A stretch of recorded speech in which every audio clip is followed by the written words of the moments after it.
What's the difference between a farmer and a witch? A witch believes that they are working with an alive universe to co-create their reality and being in wonder and in love with it. I think that's the difference, is that we literally look for the sparkle.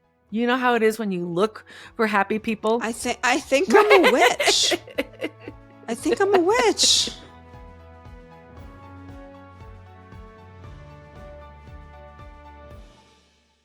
Hi, I'm Dr. Robbins, and welcome to Life, Death, and the Space Between.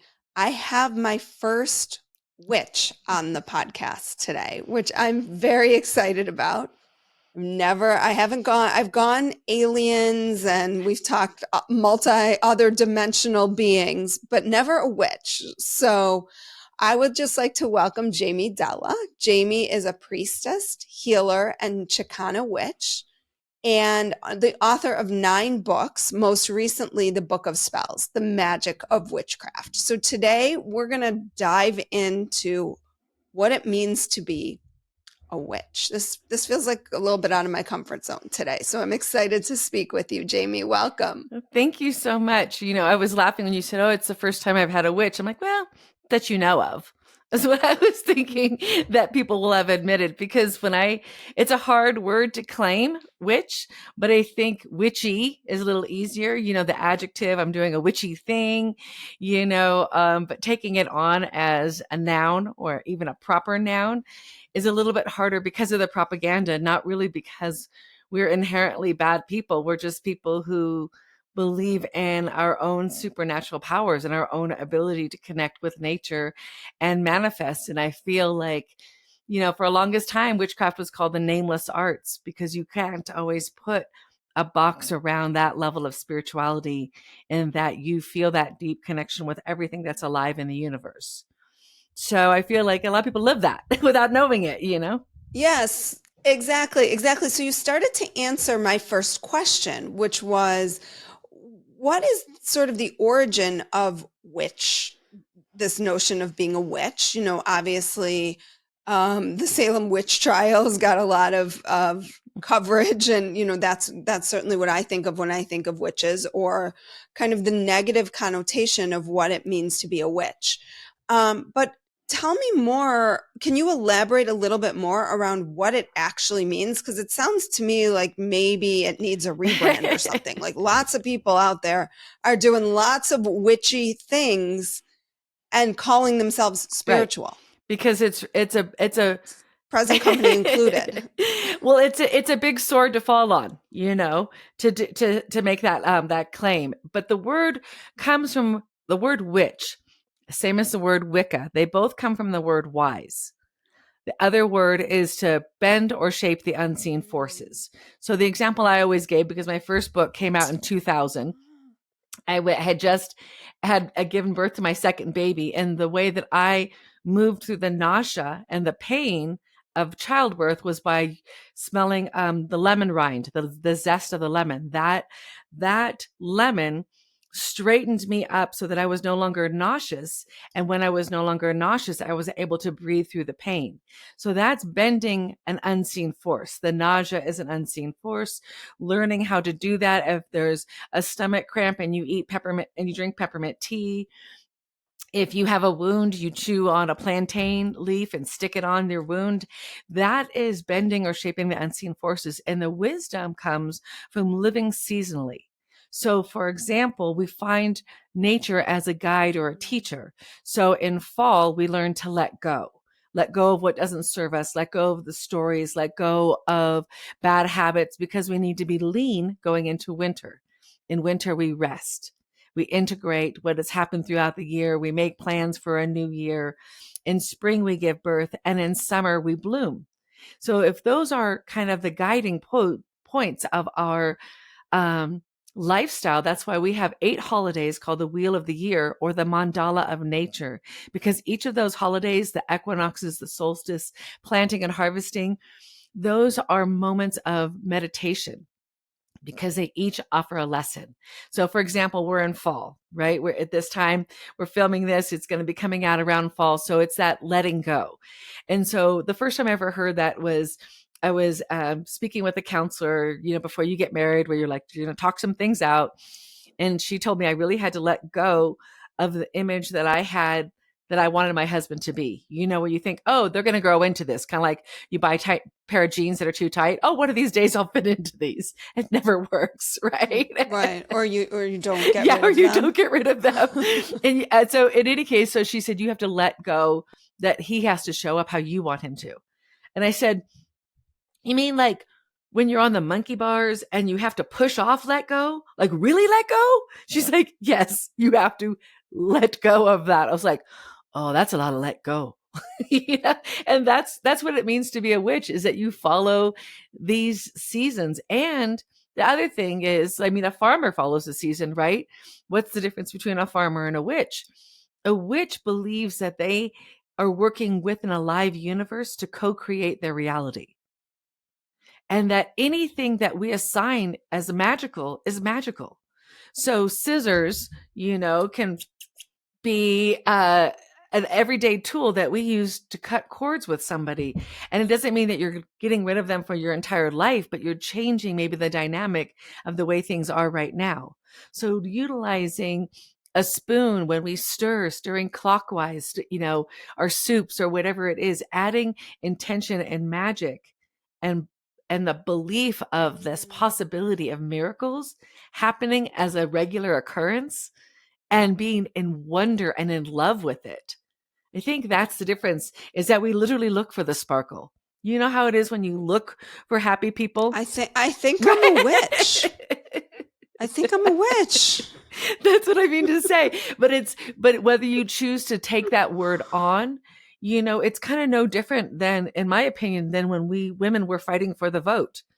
I mean, they would have full hysterectomies thinking we were absolutely crazy that women wanted to vote. Well, why wouldn't you be happy at home raising babies? Like, why would you want to be a woman of power? Like, that was really hard for us women and people of different skin colors or different genders to really stand up for what is no longer considered quote unquote normal.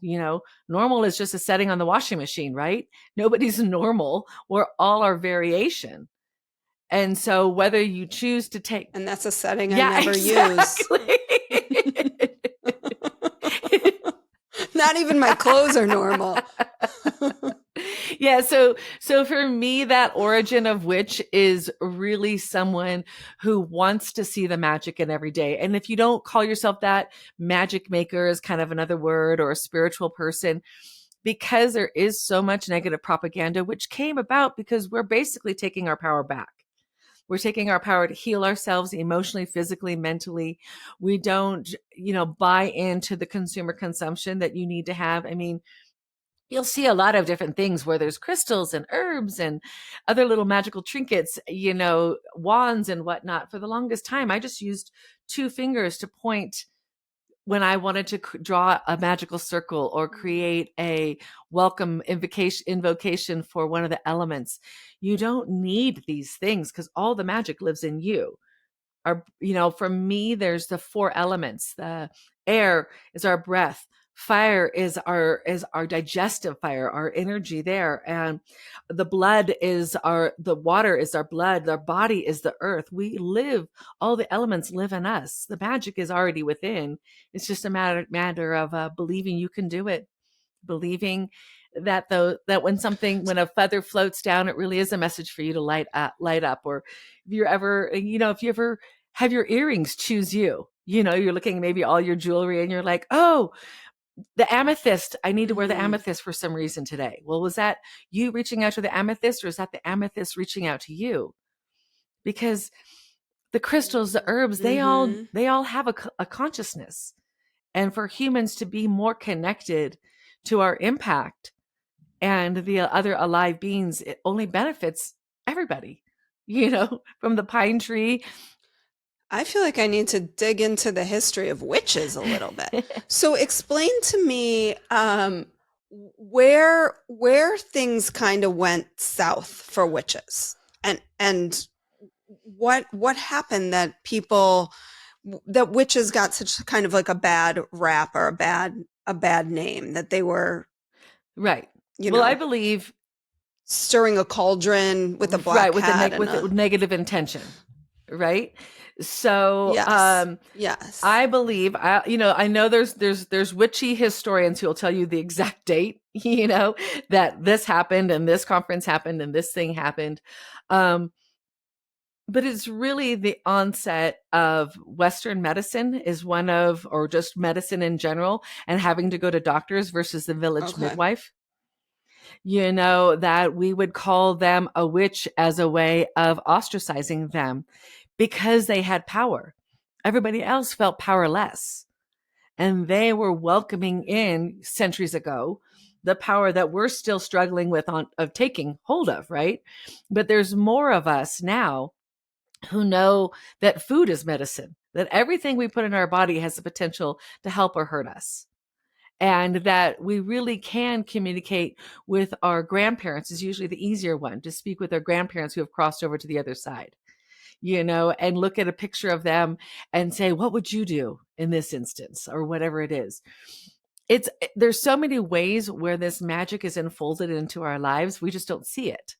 So I believe that's one of the ways. And it wasn't always like, for example, the Salem witch trials. It wasn't always midwives, even though that was like some of the beginning thoughts, that it was midwives that they were mostly going after. But it was just any woman who said she had power. It comes down to when the shift left from matriarchy to patriarchy. When women started to be, their menses was like being cursed. I was always told our menses is when we're in our most powerful time. So maybe the reason that we're being cranky is because we can't step into our power. Yeah, get out of my way, I'll Yeah, tell you that exactly. much. And it's because I'm going to finally get some stuff done, right now. And I feel that really claiming our bodies as powerful and not evil, that was really important as well, because you put the witch and the woman together in that way. And that's how both got demonized. For example, the devil, they always, one of the things they like to say is that the witches consort with devils. First of all, we don't even believe in a devil. So it's kind of hard to consort with someone you don't believe in. So that's the first thing. So when you're talking about being a witch, are you talking about like a religion? Wicca is a religion. Is Wicca there, is a version, but right? witchcraft is a lifestyle. And because you're Got it. always your own Okay. best Okay. teacher. So for example, if you wanted to create an altar for the East, and you felt that you wanted to decorate it with light blue because it reminded you of the sky, and the more like that's what matters. Some people decide there's like specific colors or tools or ideas that go with each direction, but you might decide to do something different. Some witches have altars for different gods and goddesses from around the world. Others don't. So that's why witchcraft isn't like that specific, whereas Wicca has tenets and there's ideas and whatnot. Witchcraft has remained kind of more the wild child. There's not a box you can put around the witch, because it's just a woman or a person, doesn't have to be a woman, who claims that they have that wisdom within them, or they're seeking to bring out more of their wisdom by aligning with nature. That's it. Got it. So it's the alignment with nature, really. Yes. And it's Maybe alignment not with so much a nature. witch. That, Yeah. And your own mind. Because, there are definitely city witches who aren't out in nature all the okay. time. You know what I mean? One of my favorite, I mean, I wish I yeah, could one be, of my but favorite witches lives down in Long Beach, and she hardly ever leaves her house. And she goes, oh, I'll tell her I was backpacking and something. And she'll be like, oh, did you get nature on you? I'm like, yes, I did. And so we joke about it. So you're still working with the elements, but that doesn't necessarily mean you need to be outside. But we're also earth activists and water activists, because we look at these elements as major energy that we work with all the time. Air, intelligent beginnings; fire, our passion, our play, our purpose; water, our relationships, our feelings, our emotions; and the earth, the north, our ancestors. We work with all of this energy, whether we're in the woods or in our apartments. so you define magic as sort of this awe-inspiring experience Correct. that unfolds. when we pay attention in a profound way, when we shift our attention to just seeing sort of the miracles that happen Exactly. in life. And the serendipity, and that's the universe responding to you. Because that's the other aspect, is this idea of animism, that everything is alive. So that is not just in witchcraft, that's in anthroposophy. That's such a hard word to always say. Rudolf Steiner, who invented the Waldorf schools. I'm not even going to try. He created the Waldorf school system, and they believe in animism. That's why the children play with silks, because of the silkworms, or wooden blocks, because the pedagogy is that the children are connecting to the spirit of the trees. Exactly. And so that it's that same kind of thing, that when you're thinking of somebody and then they call you, or the song comes on the radio, or the billboard that you see, that this is all the universe conspiring on your behalf. And that's another aspect. You know, I'm thinking about what you said earlier about this notion that when I asked you when things shifted, and you said when Western medicine became kind of more prominent. And I'm imagining centralized, like and I mean companies and centralized. like I don't, that. also like that was really important, that the power left the people and went into centralized hands. Got it. Okay. And if you look at the history of medical schools in the United States, it's actually quite fascinating, but I'll leave that for another podcast, not mine at all. But when I think about, because I've been thinking a lot about this lately, and this is going to kind of be a little bit of a shift, but I know you talk about ritual herbalism in your book. When I think about where we are again, sort of certainly in the field of psychology, the shift that's happening where there's a real shift towards plant medicine, but plant medicines are becoming, I guess, centralized again, right? Like they're being synthesized because they need to be controlled, because in order to study them, you need to control them, and just how all of this then impacts the consciousness of what we're trying to achieve, which it sounds like for witches is ultimately on some level to help heal. Well, at least that's my approach. For me, ritual, magic, spellcrafting, ritual herbalism, all of this has been about healing me. That to me is, when you're going through grief, for example, there's sometimes rituals that we can do to let a person go, that the somatic experience helps us process. Just like a lot of us learn by doing, the rituals are the same thing. And whether that's, processing a difficult emotion, or welcoming in something that you're looking forward to having. And that's why, regarding the plant medicine, I buy directly from farmers, just like you can buy, tomatoes from a farmer or strawberries from a farmer. You can do the same thing with crystals and herbs. You can buy them farm direct. My cousin runs one of the largest mom and pop organic, regenerative, sustainable herb farms in the country, Oshala Farm. And so I order my herbs directly from her, and then I'll grow the ones that I use the most of, because you're having a relationship with a conscious being. And when people kind of go, oh, really? Is the lavender or the nettles or the dandelion really alive? Well, do you talk to your houseplants? Have you seen, when you go talk to your tomatoes, how they plump up, how they respond to your affection and your attention, and the energetic language? We all speak the energetic language. We think we don't, but you walk into a room and you can tell if there's been an argument. You can feel it. And you can feel it if it's a happy room.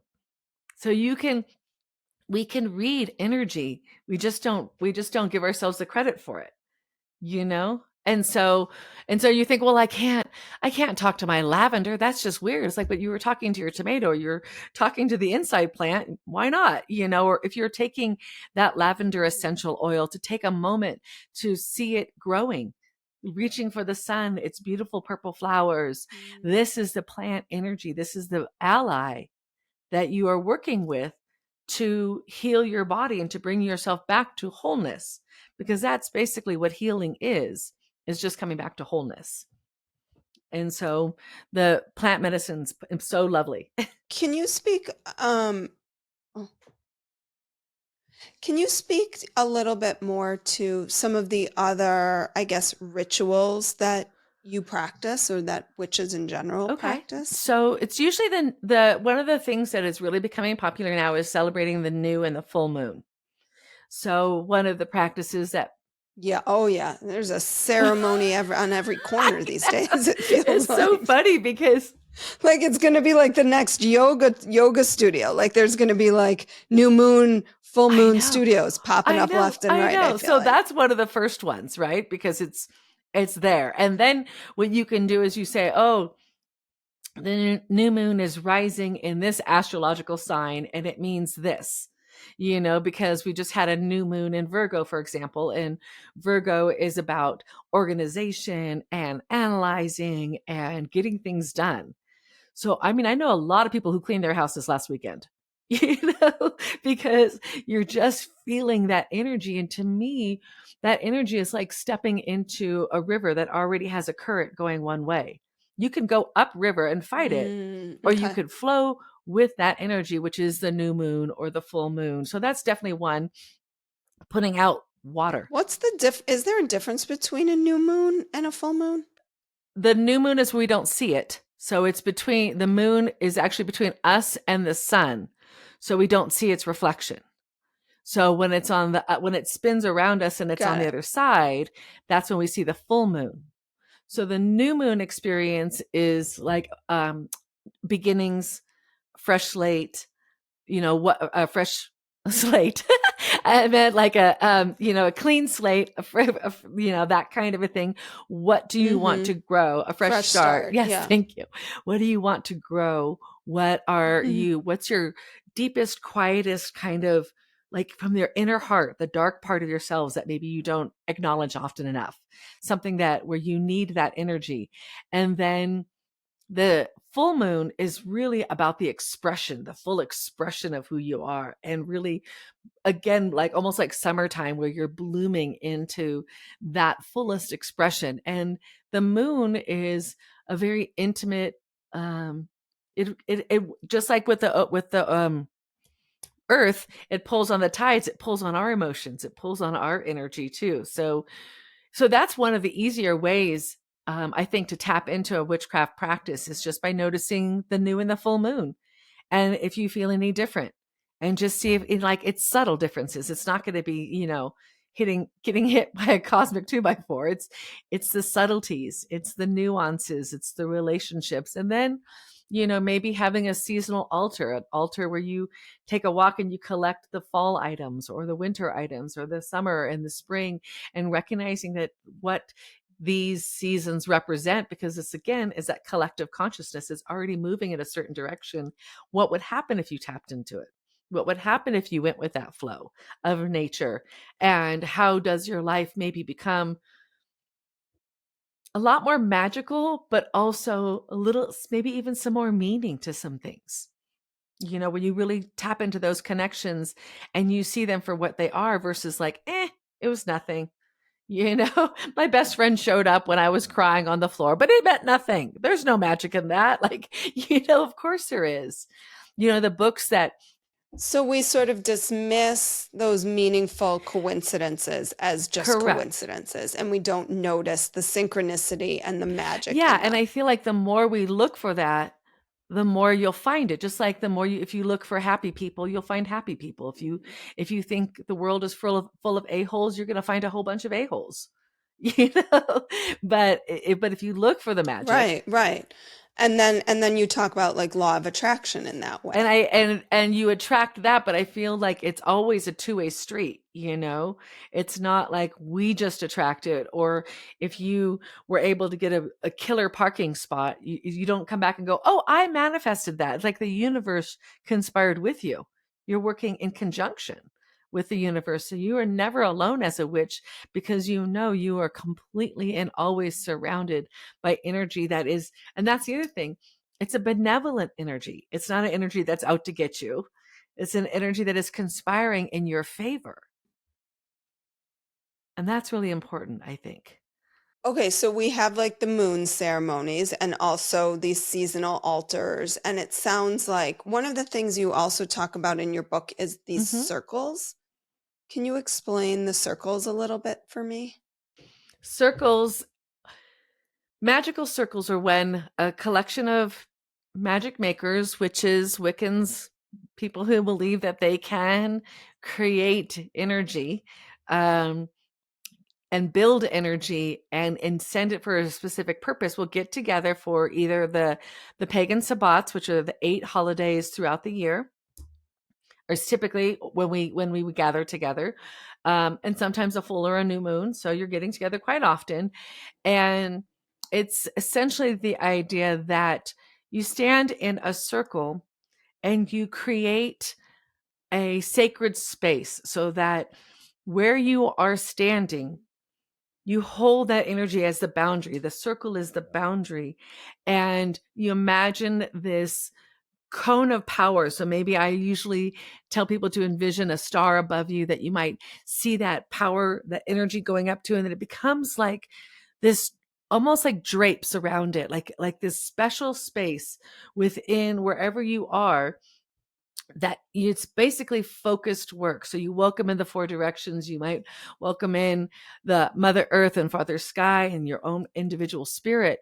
And then with that focus intent, however many people are in your group are intending on focusing on one thing. So for example, if we did that for the autumn equinox, that would be, this is about balance and this is about letting go. And this is like what, so holding this space together, there's just more energy. Just like there's more energy in a band singing versus a single person, more energy in a collection of candles versus a single light. You know, when you go to church, you can feel the power of even watching someone get married. There's a difference between, 100 people watching and 2 people watching.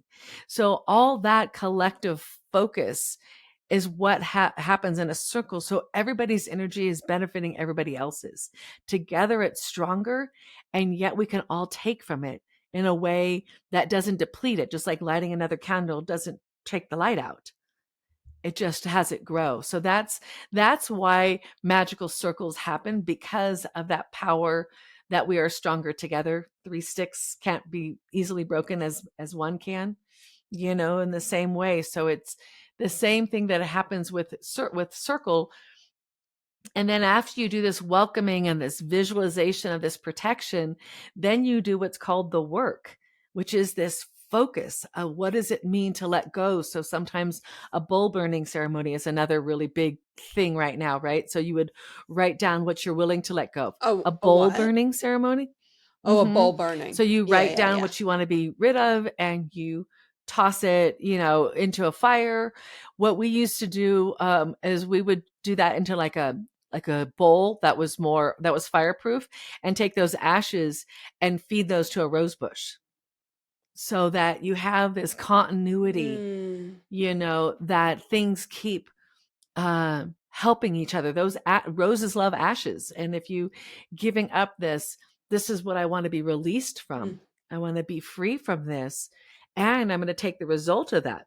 And you turn it into something beautiful and And then you get to see that albeit a bit albeit a bit thorny. thorny, but that's just a protection. Right, right. Yeah, so that's the other thing, is um there's protective meditations, guided meditations that witches often will do as well. One of the more popular ones is a tree of life meditation, where you see yourself. It begins, a lot of people, where you Hmm. begin standing as a trunk of a tree, and you root down into Mother Earth, and you bring that energy up and up through your body, through the top of your head, and back out, down again, like branches coming back down to the ground, like a big oak tree or a willow tree. And then that regenerative energy that's always available to us. We get stuck in this separateness, thinking that we are disconnected either by being a victim or a hero from the major group Mm-hmm. of everybody, but we are all Right. connected, and that energy is always there for us. So that's another one. How do you use, because I know your mentor has crossed over, has died. How do you in this work see loved ones, ancestors who've passed as part of the work. Well, I feel like she definitely co-wrote it with me, where I'd have her picture up and I'd get stuck in a moment, like, how do I make these two connect? Does this really work? And choosing from her collection that I received at the beginning of the pandemic, I received 23 pounds of her teaching materials and her studies. And so choosing which of those spells, rituals, plays, whatever would be included in the book and seamlessly work with my visits with her each time. So I feel that I have an ancestor altar up all the time so that I can talk to my best friend who crossed over. I can talk to my mentor, my father, all these different people who are on the other side cheering and rooting for me. I feel that it's kind of, to me, especially being Mexican, you have that like Coco, where you put up their picture on the altar to keep them Oh, alive, I loved right? that movie. So to me, that's my life because my mom's Mm-hmm. mom died the month before I was born. So I've known grief since while in the utero. I've learned how to live with people who live on the other side and just really see that as a thin veil and have conversations. So for my grandmother, for example, one of the ways that I connect with her is that I have her favorite perfume. She used to wear White Shoulders perfume. So whenever I need her, I'll spray the White Shoulders perfume. And whenever she needs me, I've asked her to send me the scent of native California chaparral or the scent of old photographs. That specific scent when you have the old photograph smell, because that's how only way I knew her.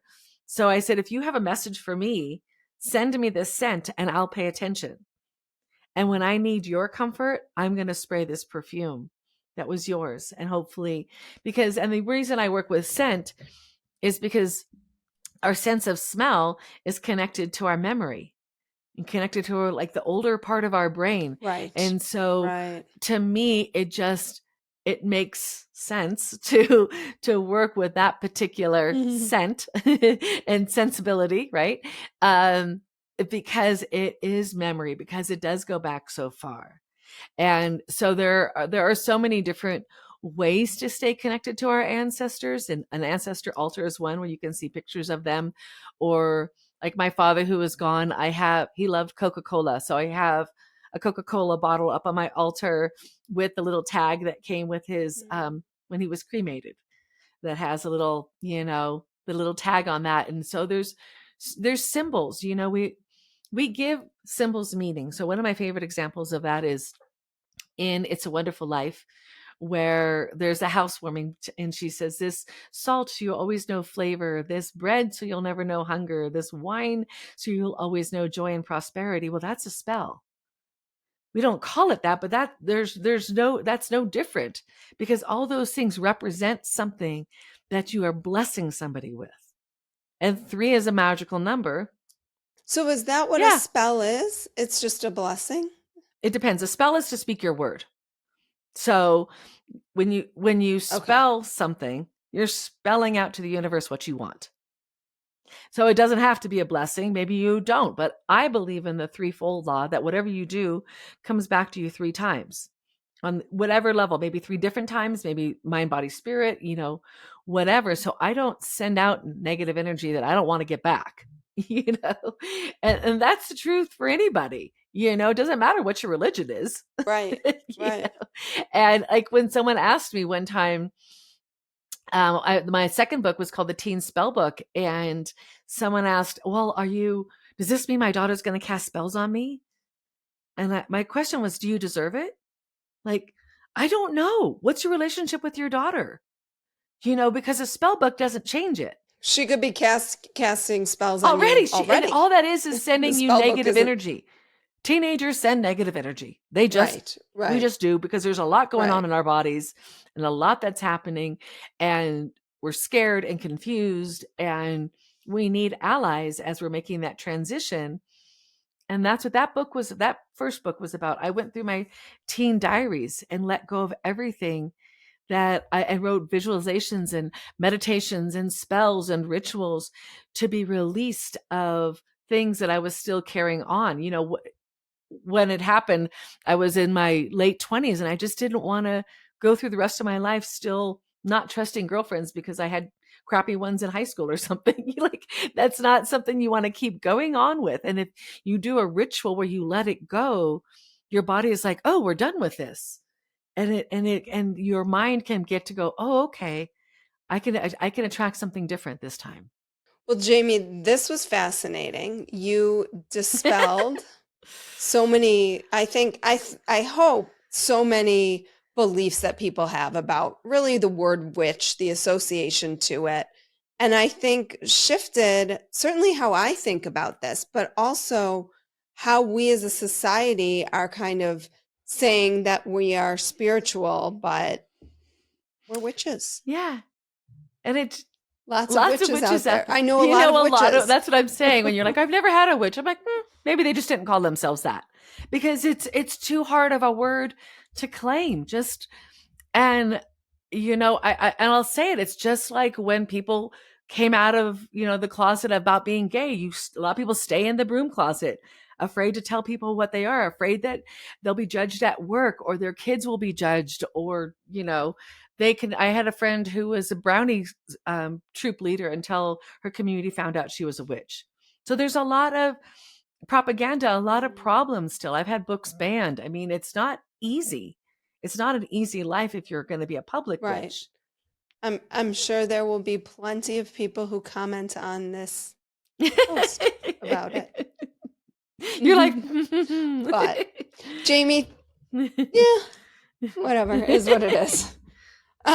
Jamie, if people are interested in hearing more about your work, your new book, which I don't have a hard copy of, usually I like to show that, but I did get a PDF of it. There it is. There it is. A Box of Magic.